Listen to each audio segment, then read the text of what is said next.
Zen ties.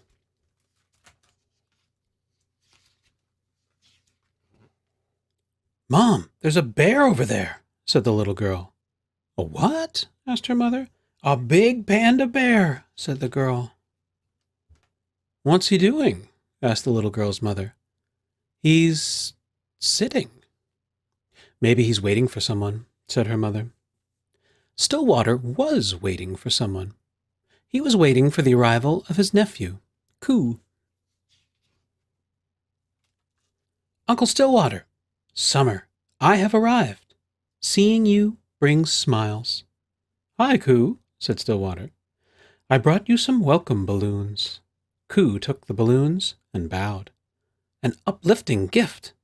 Could you carry my case, generous uncle?" asked Coo. "It is a short walk to the house, but there is a nice park on the way. Let's stop there and have some tea," said Stillwater. Stillwater, Coo, and the balloons all sat quietly in the park. Tea was very good. "My cup holds emptiness now. Where shall I put it?" asked Coo.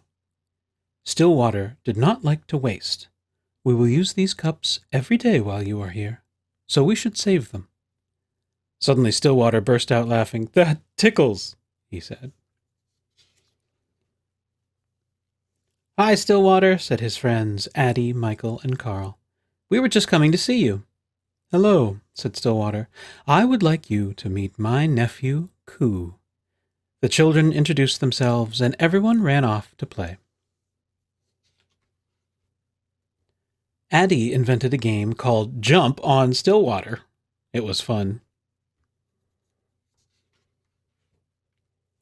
Michael wanted to ask Stillwater a question.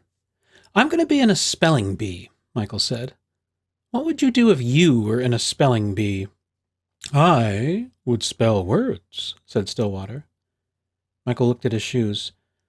"What if you weren't sure of how good you were?" "I'm anxious about it. I feel like I'm going to mess up." "Do your best. That is what you are supposed to do," said Stillwater. "But it's hard to do my best when I'm nervous," said Michael. Stillwater nodded. Then he smiled. "Coo and I have to visit Miss Whittaker this afternoon. I would like you and Carl and Addie to come along." "The Miss Whittaker who lives on our street?" asked Addie. "That Miss Whittaker?" asked Carl. "She hates us. She's really old and she spits when she talks. Every time we walk past her house, she shouts at us. She scares me." "She's your friend?" Michael asked. Stillwater looked at them. "Yes," he said. "She isn't feeling well, and we must bring her something to eat." The children helped Stillwater prepare some soup. It smelled very good. Then they put it on a tray with some soft bread. As they walked quickly down the street, Stillwater said, "Miss Whittaker is a good friend. You will see."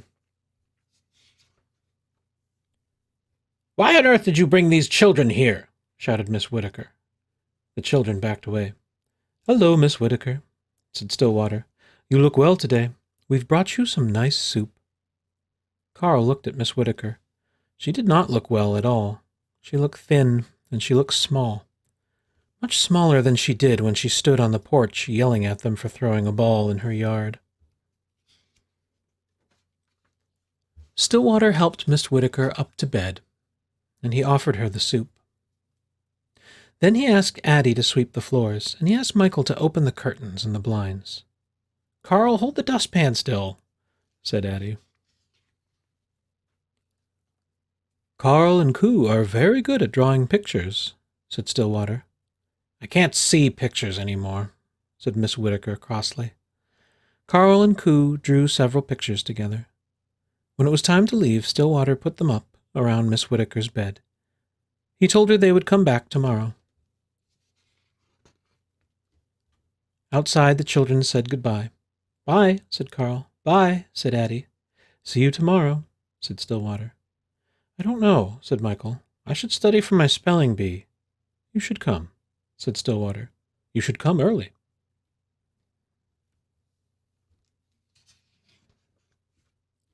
The next morning, Stillwater told Michael, Miss Whittaker used to teach English.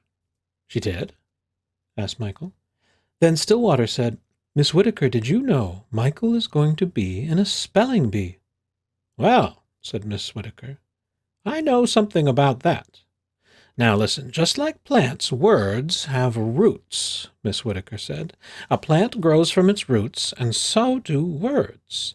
Roots of words can teach you to spell. And with that, Michael spent the morning with Miss Whittaker, studying for his spelling bee.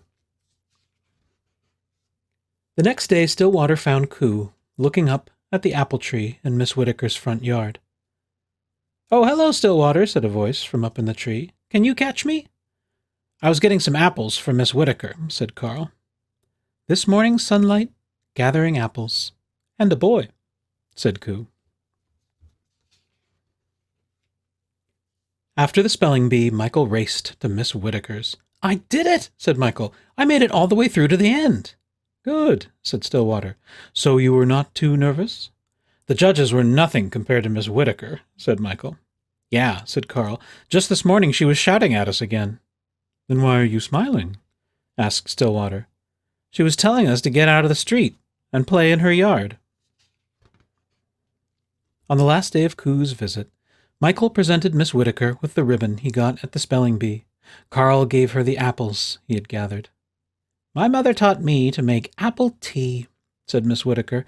I haven't made it for years. Now Addie and I have made some for you. When it was time to say goodbye, Addie, Michael, and Carl gave Coo a big hug. Summer fading, new friends' faces lighten the way home, said Coo. At the train station, Stillwater looked over at Coo. You may throw away your cup now, said Stillwater. Coo shook his head. Nearing my visit's end, summer now tastes of apple tea. I will keep my cup, said Coo.